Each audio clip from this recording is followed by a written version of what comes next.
everyone. Welcome to our second live stream event of the day. If you're a Hack the World attendee, thanks for joining us. Today we'll be having a technology in college panel with 5 panelists joining us. But before we do so, I'd like to introduce Anne, our other co-founder. Hi guys, my name is Anne. Me and our marketing lead, Davy Shi, will be hosting today's panel.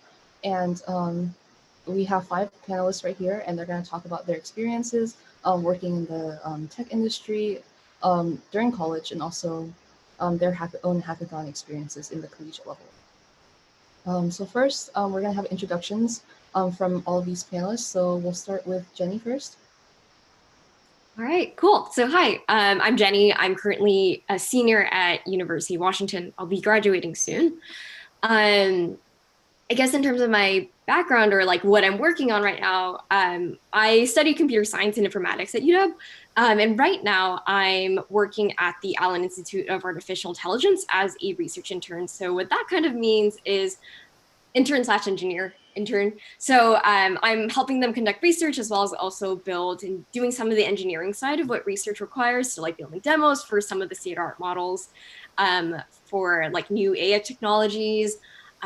Aside from that, I also do research in other labs as well. So I currently do software engineering research. So I have a couple of other projects there where I kind of study where I study the intersections of HCI or human computing interaction with software engineering. And sometimes that also might include other AI techniques as well, like natural language processing. So things that I'm working on right now kind of span broadly across many domains.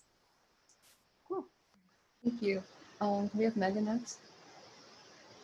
Hi, everyone. My name is Mega. I'm currently going into my sophomore year at the University of Illinois at Urbana-Champaign. So yeah, currently I'm working at Siemens. They have a branch in Issaquah that works on ultrasound. So I'm working there, developing some software for them. And yeah, at school, I'm also helping, I'm one of the co-directors of Hack Illinois. So that's primarily where my hackathon experience is coming, but yeah. Okay, thank you. We have Osbert next. Hi, my name is Osbert. Currently, I am a freshman at the University of Washington going to my sophomore year. I guess some experiences and projects that I've worked on have mainly been in the realm of, I guess, natural language processing. Currently, I'm working at a startup company, Blue Canoe Learning. What we do is we help second language English speakers pronounce words better by taking in basically their regulated speech patterns and analyzing it using different machine learning algorithms and telling them what they're doing wrong. All right, thank you, Osbert. Can we have Generous next? Yeah, hi everyone. I'm Generous, and I'm a rising junior at the University of Washington studying human-centered design and engineering. I focus on creating user-centered solutions that take into consideration people's ability. So I'm working towards being a product designer, balancing both UX and UI elements to enhance the user's experience. I guess for recent highlights, I recently finished an intern with my church to revamp their website. And additionally, last quarter, I worked with Project EMAR at UW, which is a social robot attempting to detect stress levels in teens. Within these projects, I'm really involved with understanding the pain points of these users and doing research and then testing our prototypes and then continuing to work to improve their experiences. Thank you, Generous. And then can we have Peter? Yeah, my name is Peter. I just graduated from the Emily Carr University in Vancouver in Canada, actually. And now I'm working as a product design intern at Shopify. And some of the projects and work I've been doing are, I'm on the money team, so making sure that merchants, when they pay us, the user flow and the experience is actually easy and understandable. So anything related to money, I'm dabbling in.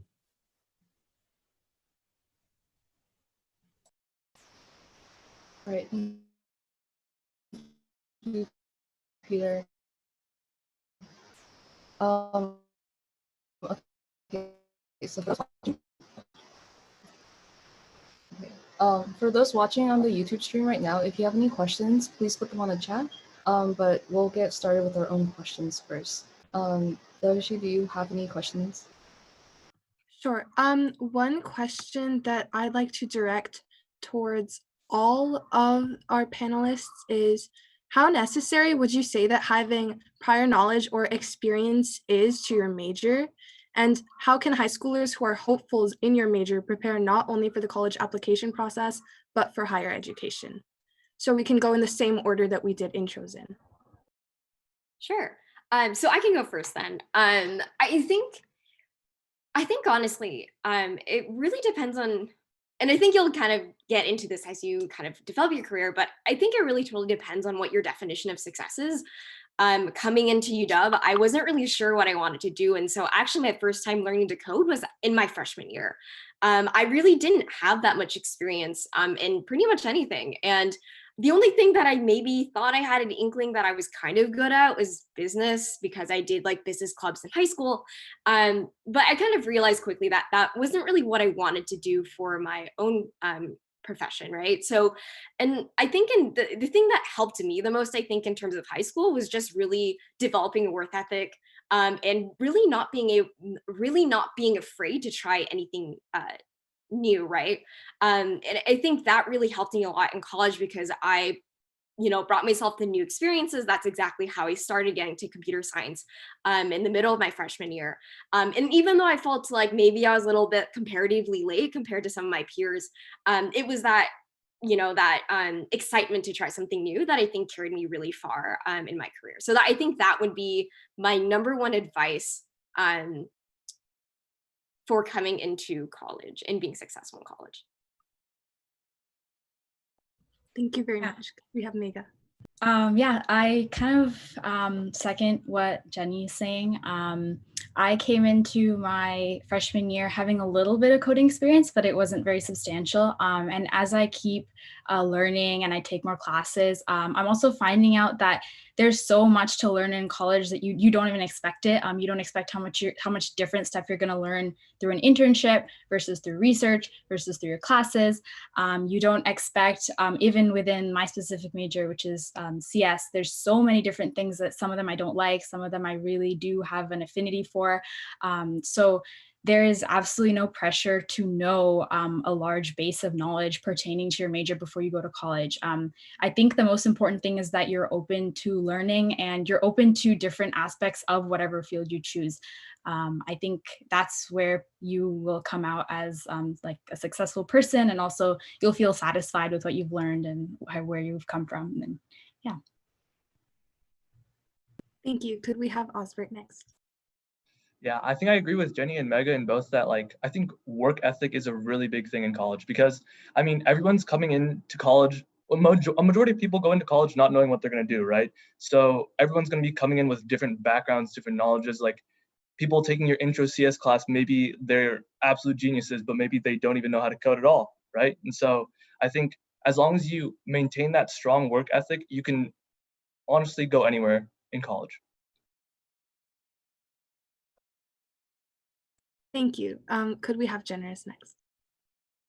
Yeah, much like what's already been said, I think that college is a time for like exploring, because like even for myself, like I didn't have any experience of coding like in high school. There was no classes offered, and I took my first Java class freshman year as well, and that's when I was like, wow, this is kind of interesting, and I'm taking more like coding classes to learn more, because it's actually something I care about. But then I branched off into UX UI because I think that maybe user experience is more important to me. But with that, I can take my coding background like to enhance what I design, because I know what's more feasible like for the coders when I hand it over to them. And with that, like I think there's such a plethora of fields that you can jump into from whatever majors or whatnot you study, because I've heard of like many people like dipping in biology who also then go to CS actually, which is kind of like two things that don't seem very related.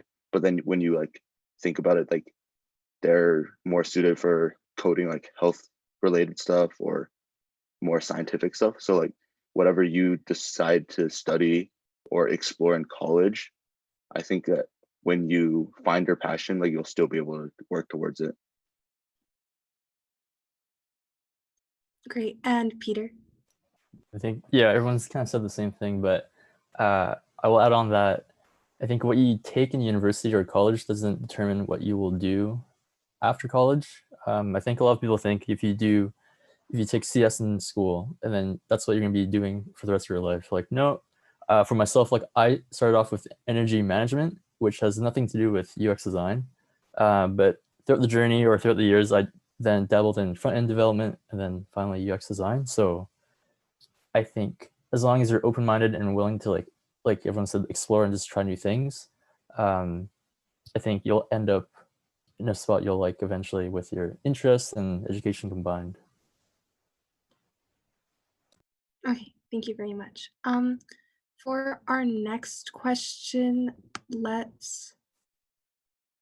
and do we have any coming in from YouTube, or should I pull another?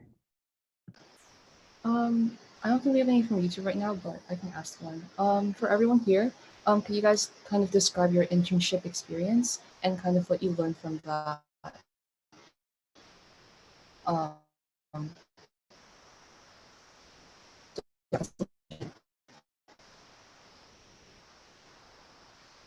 Could you repeat that, Anne? I think you couldn't.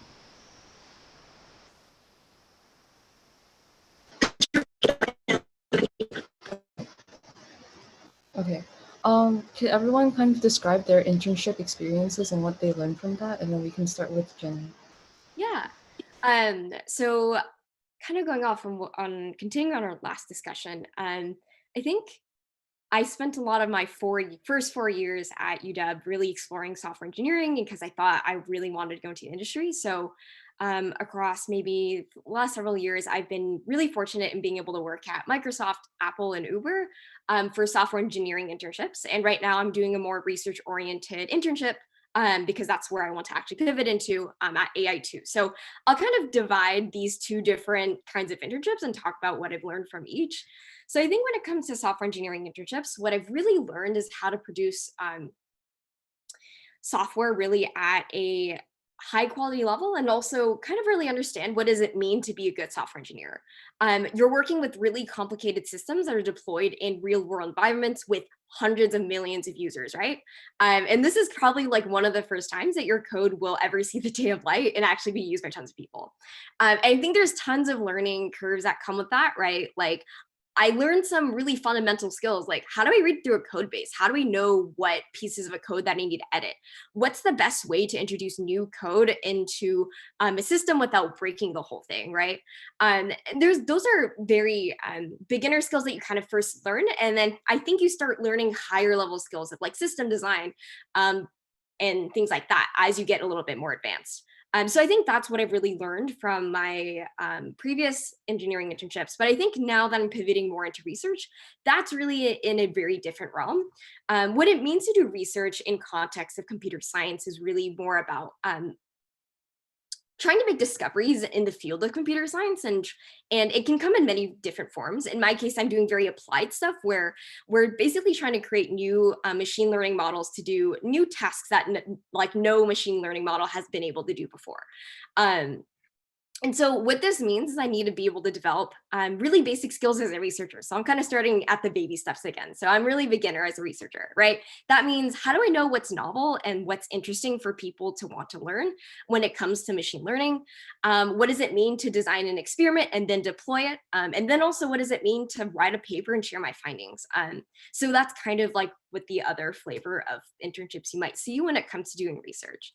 And I think that would be kind of a quickish summary of like what I've learned.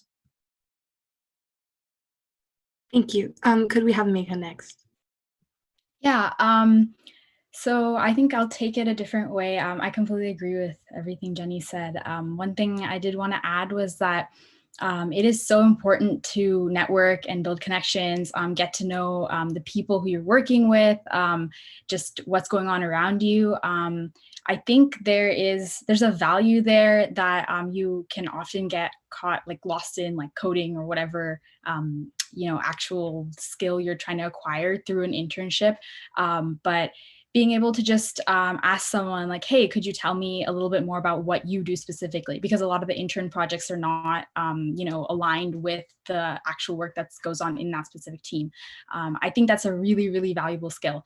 And it also gives you an idea that if by chance that they ask you to come work for them later, okay, like this is kind of what I could work on at this internship, in this group, etc. So building those connections just wherever you go. And I guess this applies just to when you're in college and you're meeting new people.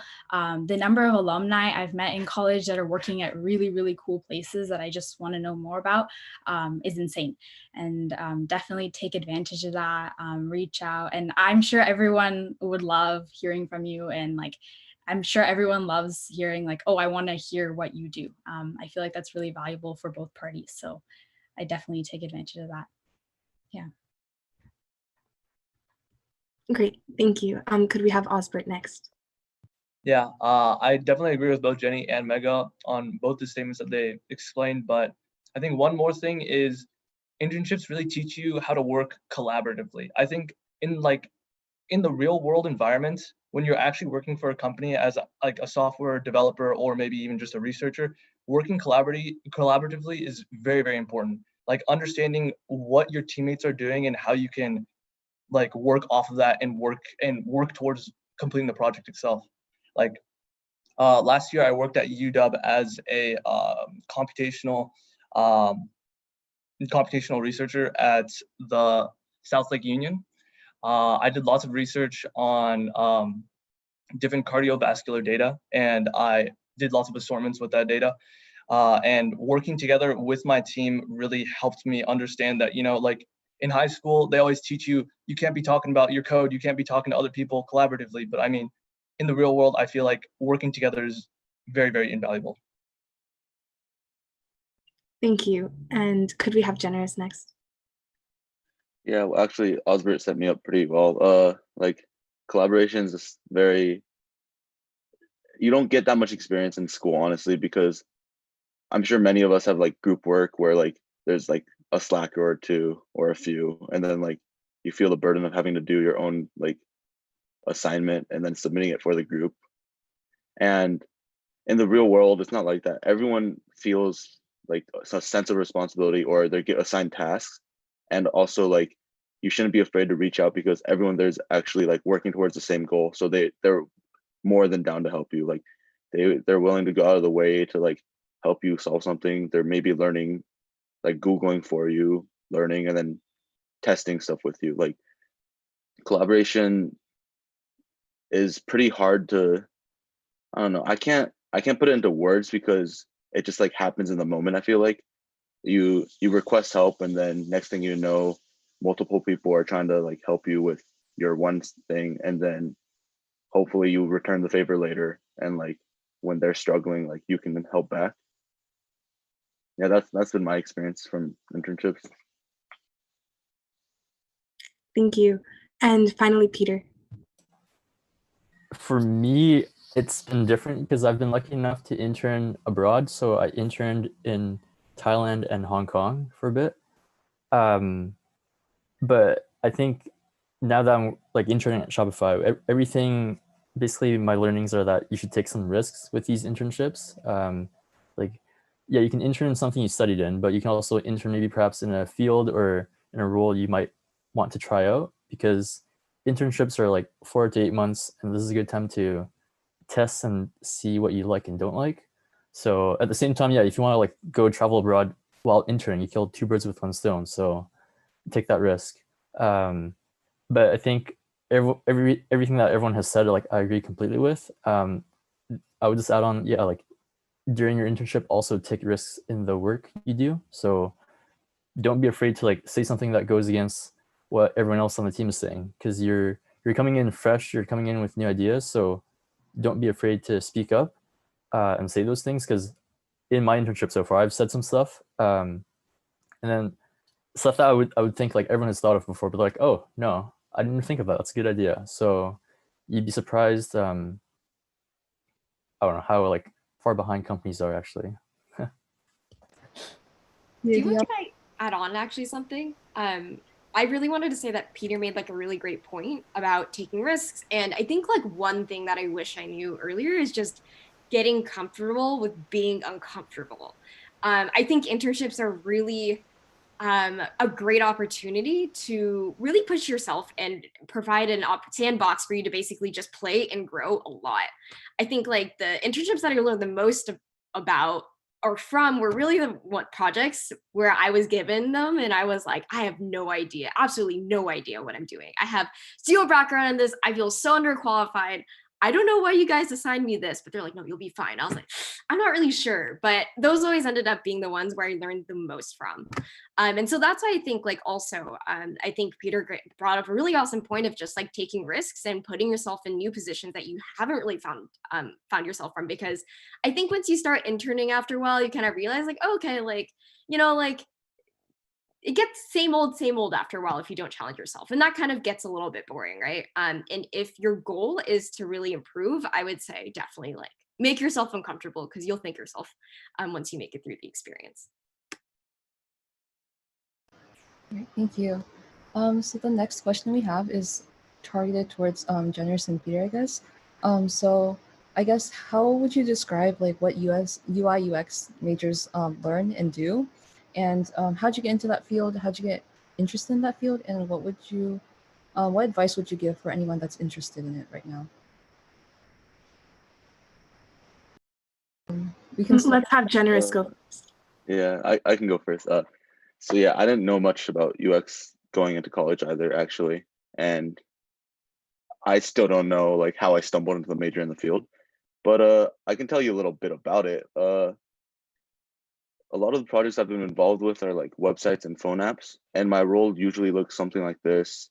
I begin with like user research. So like I find out about the client and like their goals and what their product goals are, what they want like their product to do.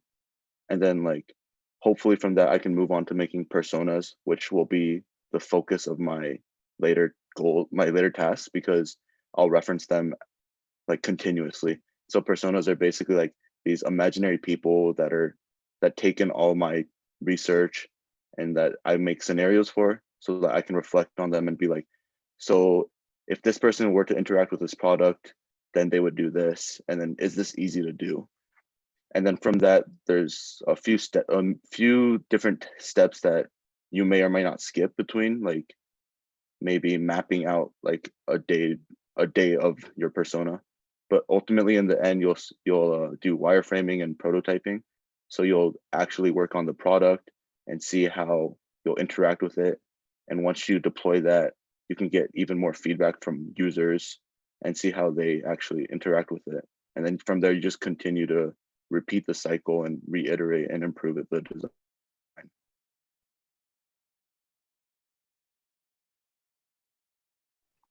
Do you mind if oh, sorry. Yeah, go ahead.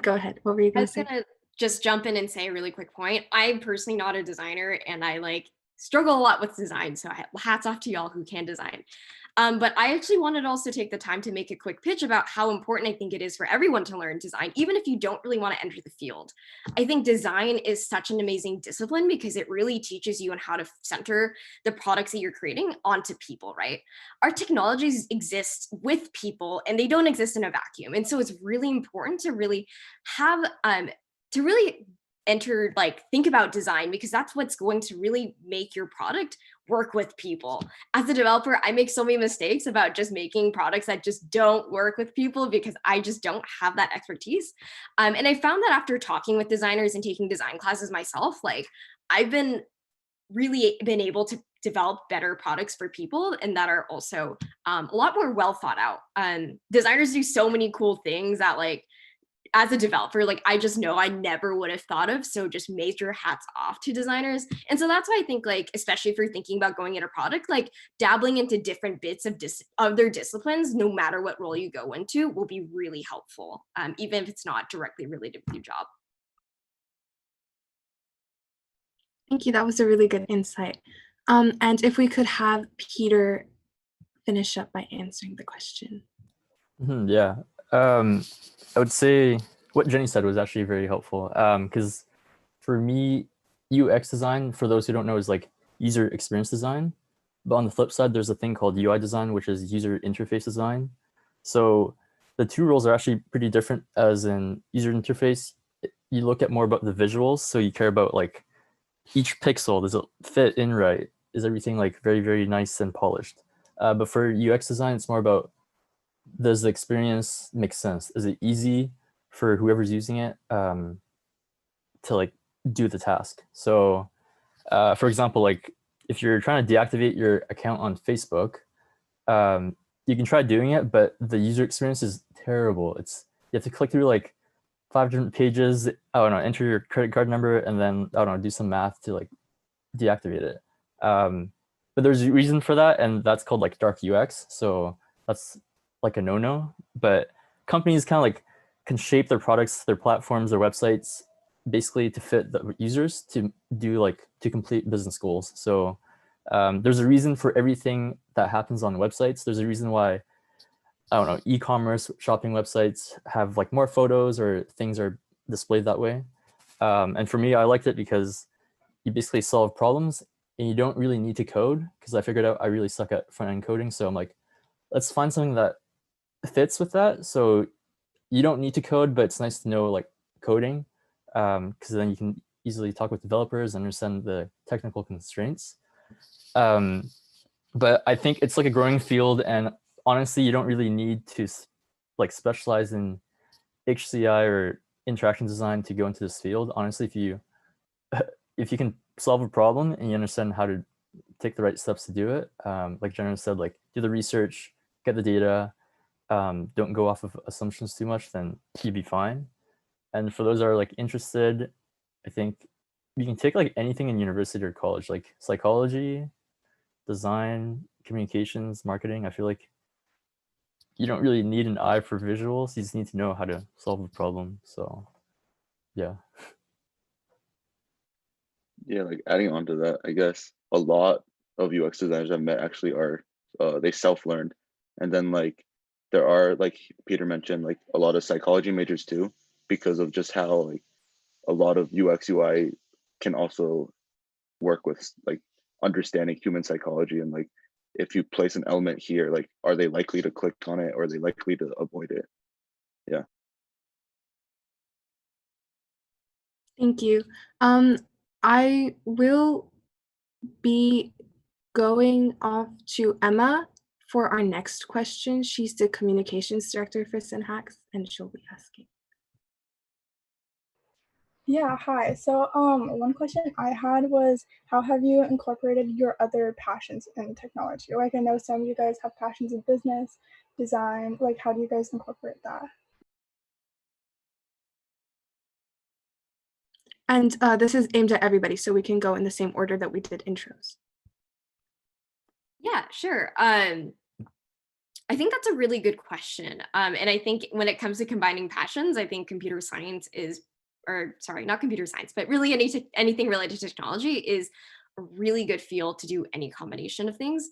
For me personally, what that kind of looked like was kind of interesting. So I mentioned before, once upon a time thought I was really into business. And I think the reason why I really like that was really just was because of its ability to kind of like, at least when I was doing kind of business stuff, it was like really taking a step back, seeing the big picture, really being able to think about how to, like market things and things like that. And I think that was like my first experience of really like taking a step back and seeing the big picture. And that's what I really enjoyed about it. And I think I've taken that same thinking and applied it into software. And that's really useful because as someone who really enjoys seeing software engineering and wants to do research on how people do software engineering, our main concern is how do we make software scale? And that requires us to take a step back, see the full picture and see what does our software do? Who does it serve, right? Like what are software engineers doing that are inefficient, or how can that be improved? And on one other hand, I think too, you can tell I'm kind of a talkative person, and I definitely really like interfacing with people. And despite computer science / like engineering and things like that being a very stereotyped as like a very lonely major, I would say very quite the opposite. And I've been able to personally take my own personal skills and, you know, public speaking, mentoring, and things like that to also kind of pay it forward with people. So that's how I've personally taken that mix of just like big picture thinking and like people interfacing to kind of like turn that into the stuff that I do today. One other thing that I did want to mention though is like, there's tons of other mixes that you can do. I'm sure other people have things, but I have friends who are also into like biology, who are now doing like research in biology mixed with like computer science.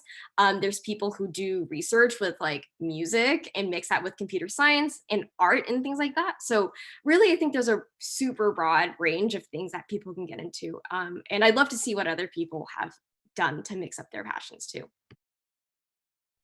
Thank you. Let's have Mega speak next. Yeah, I like this question actually. I thought about it myself. I think going like since I'm only a sophomore now, I've thought about like where do I want to go? Like, do I want to go into industry? Do I want to go like get another degree? What do I want to do? And one thing I am finding is that the idea of like having a passion within technology, I just don't know how much there is out there to learn.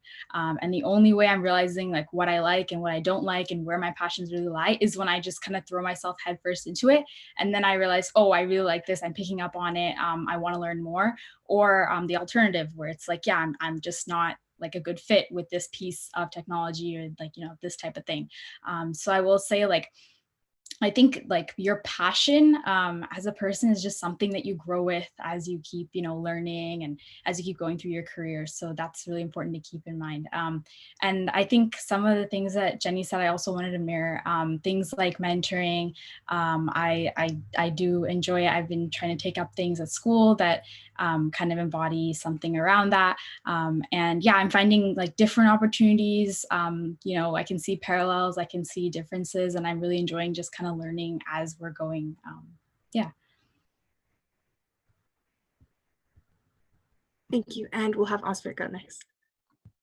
Yeah, I actually thought about this before as well. I think, honestly, whatever major you're going into or whatever you want to study in college, I feel like everybody should be taking at least one intro computer science class because it's just so valuable to have the skill set that allows you to combine. It's like, it's just so easy to like, so malleable. You're able to combine any kind of like study with computer science to help your end goal. And like, personally, at some point, once upon a time, yeah, I wanted to be like a health professional or like a doctor. Yeah. But like I thought about it some more when I got into college, and I really don't want to go to school for that long. Like I really don't like chemistry too. So like, why would I ever want to be a doctor? So I turned towards computer science as like the number two. But that doesn't mean like I can stop pursuing like healthcare, right? Like I can think about projects that are centered around like helping maybe disadvantaged groups that I would want to help if I were a doctor. It's just so easy to like think about these kind of projects, and like kind of it drives my passions for these projects as well, and really like helps me remember, like it like brings me back to my roots and really reminds me like why I want to do computer science. Thank you. Let's have Generous next. Yeah, like Peter mentioned earlier, UX and UI are like different fields, kind of, but a lot of UX designers tend to dip and vice versa as well. So like those are some things that are, I guess, related, but you don't necessarily think that way at first. And that's one way I can see my dipping down into another field, I guess, because while I was trying to focus on UX, it's kind of inevitable that I like touched on UI. And then even with like psychology, like I've taken a few psychology classes, and I think they're actually pretty interesting, like just to think about like how we as humans might like see stuff. So while I do have former passions, I feel like I'm only like getting more passionate about different subjects that I didn't really consider in the past. So, and I can apply all of that to like what I want to do, which is pretty awesome actually. Same with computer science, because how I mentioned, I use some of that like to ground my design, so I know what's actually feasible. I never really coded, so that's also something I developed a passion for, and now I guess I'm like jumping into UX, UI, psychology, computer science. and just dipping my hands into each and every one. Thank you. And let's have Peter to finish off. For me, I'd say like you can pursue your passion and mix it with your education through side projects or like student clubs.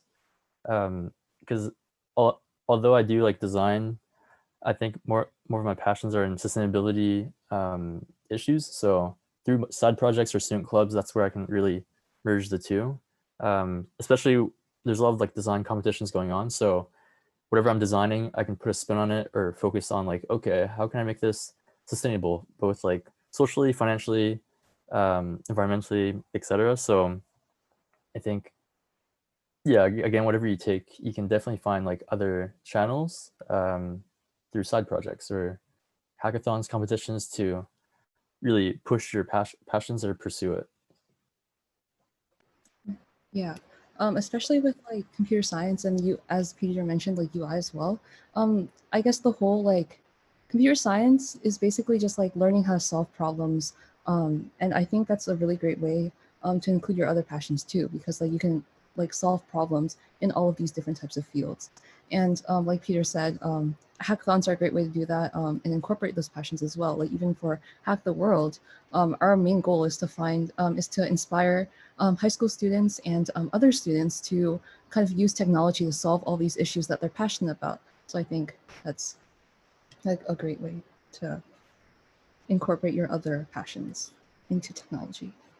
I guess another question I have for all of you, or any of you guys that have attended hackathons, it's kind of just what hackathons have you attended and what were your experiences from them, and kind of what advice you would give to other hackers, especially those who are watching the stream right now. So we can start off with Jenny, if you have any experience. Yeah, so actually I did a few hackathons, but I don't think I ever felt familiar enough with them to know how to like really get into the groove. So I would actually defer to someone else if they have something else to say. Otherwise, I can share what little insight I have, but I don't think I would be the most qualified to talk about it. Can we have Megan next, especially, I guess, talk about your experiences as co-director of Hackathon as well and how you kind of got into that. Yeah, so I will say that I've only attended, I think, 2 or 3 hackathons through high school. I did really enjoy those though. And I think as an attendee at a hackathon, as a co-director, I've realized more and more that directors of hackathons, our primary job is to give you like all of you guys resources and support that you need in order to one, get like that initial footing to where you want to start your project, and then like additional support as you keep building it. And I think one of the biggest things is seeking help from mentors and attending these like workshops or talks and stuff like that. I think that's something that is really valuable at a hackathon. I try to encourage people who are coming to Hack Illinois to, even if they're not going to be working on a project, that is completely okay, just to attend like workshops and to learn something out of it.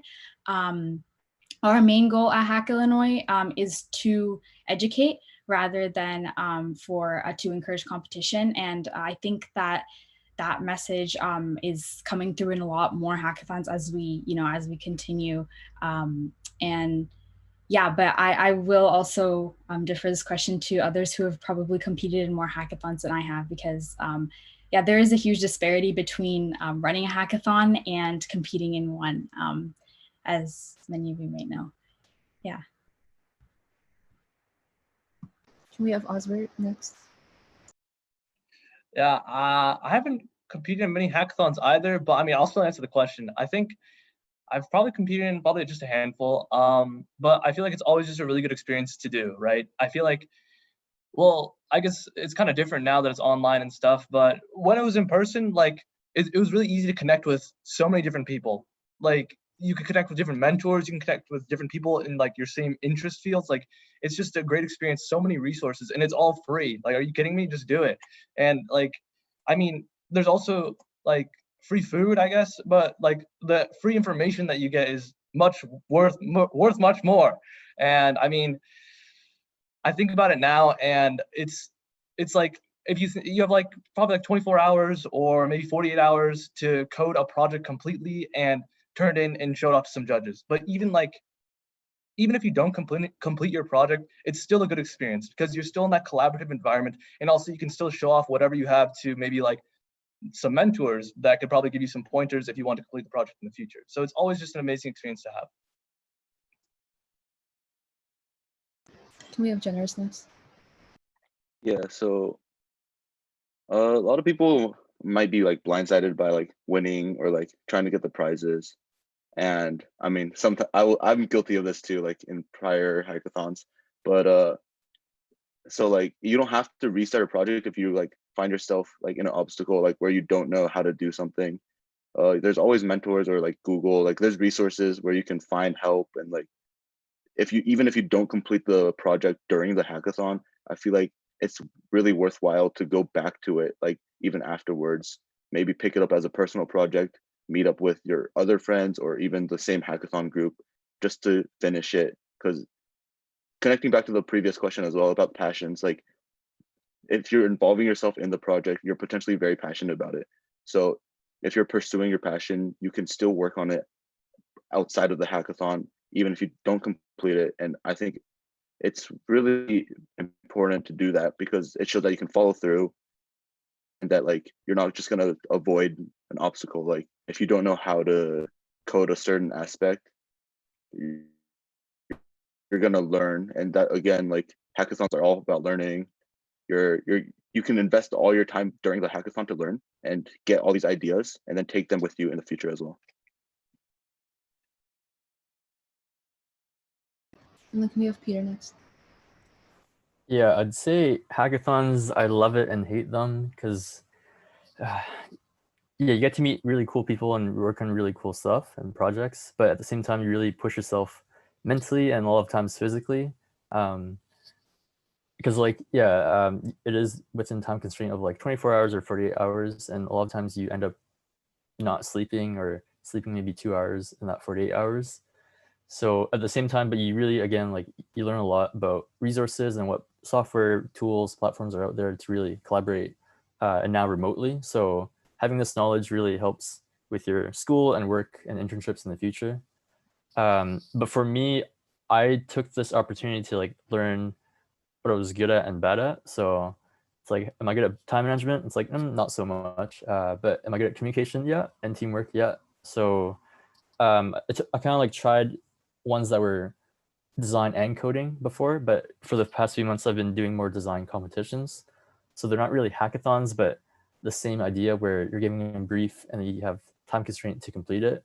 And I am also guilty of going after like the money and prizes because winning the money is pretty nice. You get to buy cool stuff, so why not?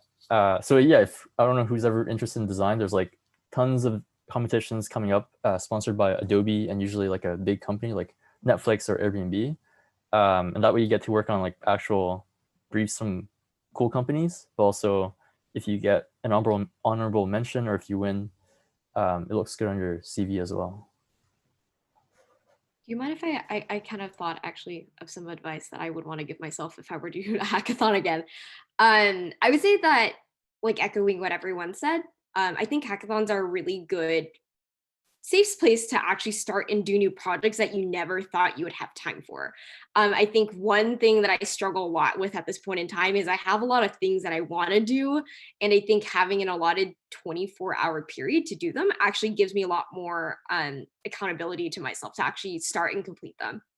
So I think like that's one side benefit of doing hackathons as well. As for doing well in hackathons, I think and also just in industry as well, this is why I wanted to mention it, is because I think like one secret tool that I've noticed in tons of hackathon projects is the designer. Not gonna lie, like I think like designers really carry a lot of like demos or in a lot of like technology products, just because it's without that visionary, I think like the designers add that like polish to your product that just takes it to the next level and makes it seem so much more just interesting and like well thought out, right?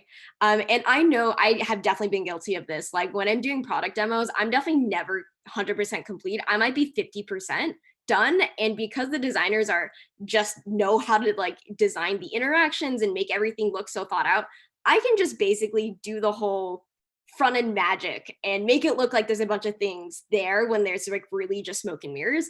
And I definitely know that a lot of people in hackathons are definitely also guilty of doing that as well. And it makes you and your team look great, and everyone thinks that you have a functioning product when it's like 50% there, being generous, right? So that would be also another thing that I would be a really big proponent of, is also like being willing to work with other people, really appreciating other people's skill sets that you don't have. That's like really the crux of what you'll learn in the industry. And I'm sure like a hackathon is a great way to simulate that as well. Yeah, I definitely agree. Also, to add on to that, I think like designers and also people who work with pitches as well, I think that also like elevates your product as well. Like if you can code something, that's great, but if you can't pitch it and deliver it to the judges, then like having someone being able to do that kind of like makes it easier for the judges to kind of like your product. And I agree with everyone on this panel that hackathons are a great way to learn and meet new people. Like my first hackathon, Northwest Hacks, I was like really nervous to be there because I didn't know anyone at all. And then like I had a team that asked if I wanted to join, and then I got to meet all these amazing people. And like before that, I didn't even know what like a front end or versus a back end developer was. So I got to learn like all this new vocabulary and all the, like I didn't really know what UI UX was either. And I got to learn more just by being around those people and being in that environment. I learned so much in just like a short amount of time. So yeah. Does anyone else have a question? Dave or Emma? I have one. Go ahead. Go ahead, Emma. Okay. I was gonna ask, like, I guess, like, what is the biggest obstacle you faced in your like tech journey?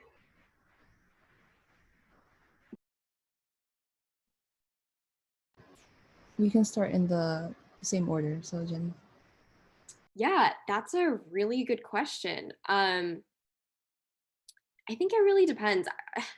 I think the one that I'm facing or coming to terms with right now is you'll never really know what you're doing. I don't know, maybe I don't know if other people have this experience, but I think that's like mine, that I think was something that was really hard to kind of come to terms with. And that's just because like if you're someone that's really interested in technology for the sake of technology, I think like what I found that is that my interests change a lot. And for me as a person, naturally, I'll tend to gravitate and pick up a bunch of different skills because I enjoy that learning process. But when it really comes to coming down and triangulating on like what I want to do for the next 20 to 30 years of my life, which sounds really scary, I really actually don't know. And I think when I came into college, I had this lie that I told myself where I said, if I get into my major, I'll have everything figured out.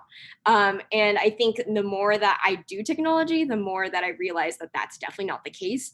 I've pivoted from not knowing what to do to maybe thinking I want to do tech, to then thinking I want to be an engineer, then realizing that, oh gosh, engineering's not for me. Then realizing that research might be a great avenue. But honestly, like, I don't know if that will ever actually be like what my final path is. And I think that's kind of like the ever changingness of having to always just kind of like prepare for the next thing and pivot and just really self-reflect on like what I want to do and what makes me happy has definitely been a very difficult process, I think, because it's hard to ask yourself these questions and hard to answer yourself honestly when there's other pressures kind of surrounding that. So I would say just like being like, also just as a side tangent, I think like being true to myself and really thinking about like, do I want to do what the path that is set out for me in technology, which for me at the time was like probably engineering. And I think it was kind of a hard thing to kind of realize that like the thing that everyone wanted wasn't something that I wanted to.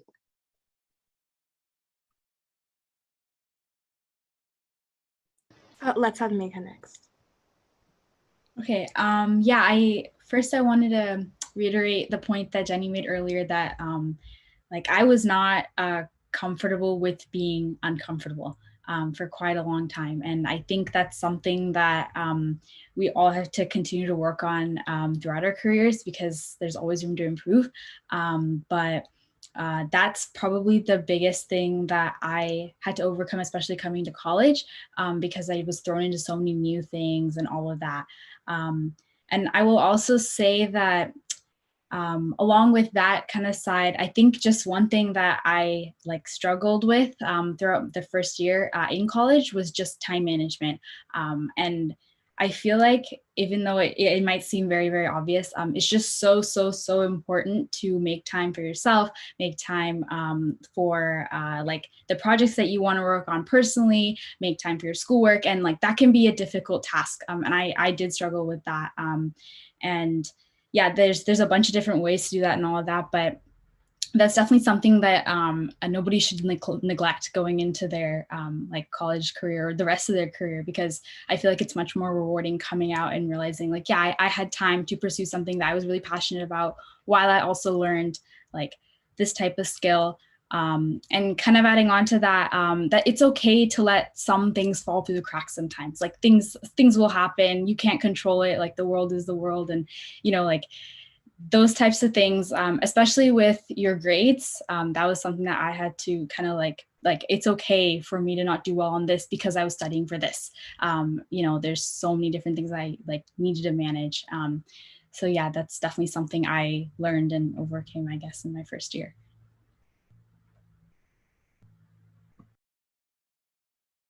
Let's have Osbert next. Okay, so I think a big obstacle that I faced, I guess, just in my freshman year, it wasn't really an obstacle, honestly. It's like, if you're going, like, I'm sure a majority of you guys watching are, I guess, high schoolers going into college. I mean, going into college, it's just everything's so new. Like, you're not, like, your teachers are just gonna be so much better. You're like, everything's just gonna be so much more different. It's like you're living on a campus of probably 6 times as much as you are in your high school right now, maybe even more, 10 times. And I feel like one of the biggest things that everyone should keep in mind is it's okay to reach out to people. Like, if you're like, just like even at a hackathon, like if you're just sitting at your table and I mean, you're taking a break, just walk over to another table and just be like, hey guys, tell me about your project. Like, what's good? Like, tell me about it. And I mean, making those connections and really talking to other people and getting these other perspectives, I feel like that's really valuable to have, especially like in college and in the future as well, in the corporate world. Thank you. Let's have Generous next. Yeah, for me, I think the biggest obstacle is like imposter syndrome. Like I tend to doubt like all my previous accomplishments and work. Sometimes I like stand in awe of others. I think it's really common to actually compare yourself to others. When I was working on my portfolio, I was like looking at others for like inspiration on formatting or content, but then like I found myself comparing my work to theirs, and I was generally really hard on myself. And then I guess it's more of an in-moment thing, but it definitely is an obstacle that I have to hurdle over. You kind of realize it's happening, but you can't really let it keep you down, because I feel like if anything, it's more motivation to learn and improve, and you can make your work just as good, if not better, just through time.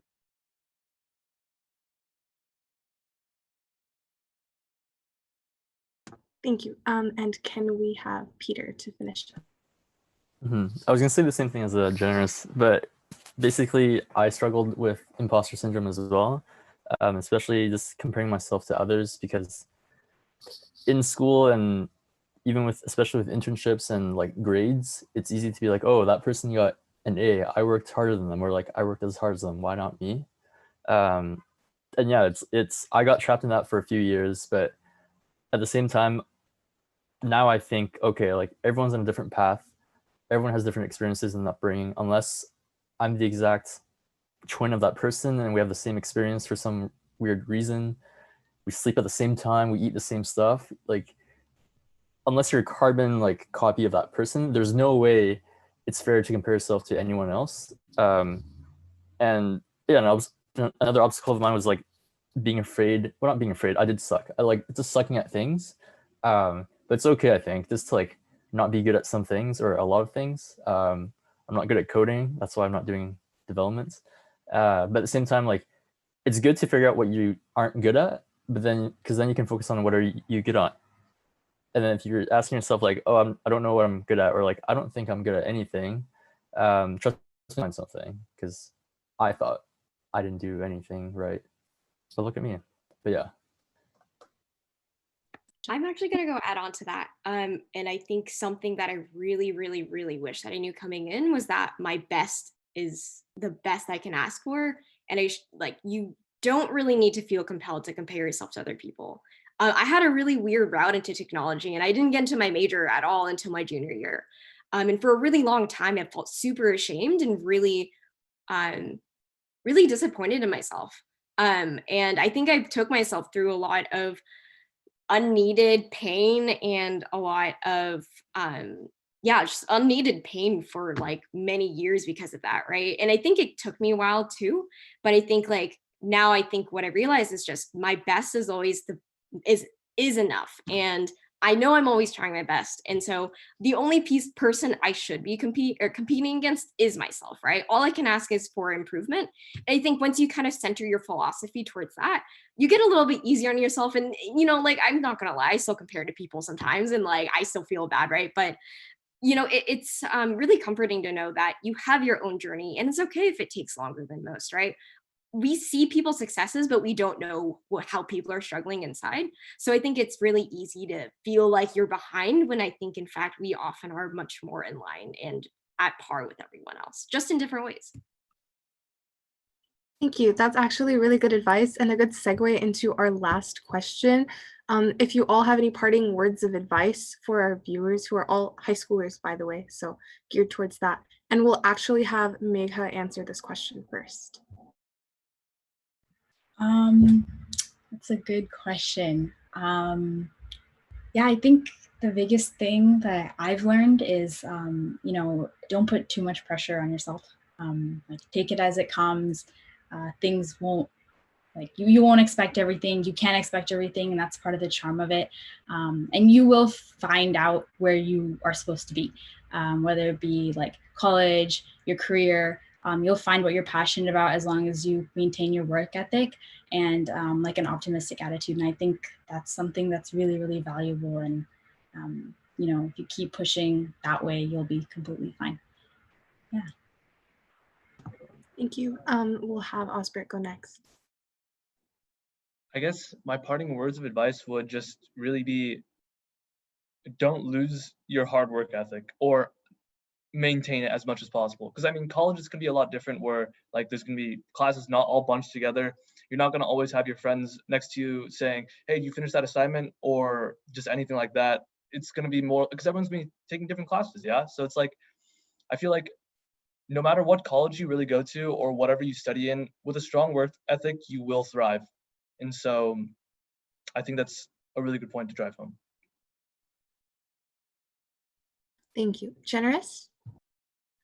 Yeah, for my closing remarks, I just say like what I'll just reiterate a lot of the panel, I guess. Like, to chase your passions and like know that whether you're competing for a competitive major, and if you don't get in, like, you can still pursue what you're actually genuinely care about, and that you shouldn't like stray away from it because a school system's trying to hold you back. Like, whether you can still find opportunities, and you should just take these opportunities, just like this hackathon, like just taking up the opportunity to participate and learn, or like meet other people. Like, just take all the opportunities you can and continue chasing your passions. That would be my closing remarks. Thank you. And Peter? Take all the opportunities. I agree with Generous. For me, I would say that whatever you take, whether you go to university or college, or whether you actually decide to take a gap year, or for some reason, maybe unfortunately you didn't get into the college you want to, I think just enjoy the ride. If you have a gap year, it's okay to take a break and not go into college right away. If you're going to college and you're unsure about your major, it's okay. But I would say, like, for the years that you are in college, just enjoy the moments, enjoy the highs, and although the lows may suck at the time, like, oh, you got an F or you did really poorly on a midterm, I think looking back, like, it's still like kind of special. You learn a lot in a weird way. And at the same time, like, yeah, whatever you do and take in college doesn't define who you are, and doesn't define whether you'll fail or succeed after university or college, you just gotta like trust yourself and do what you think is right. And let's have Jenny finish us off.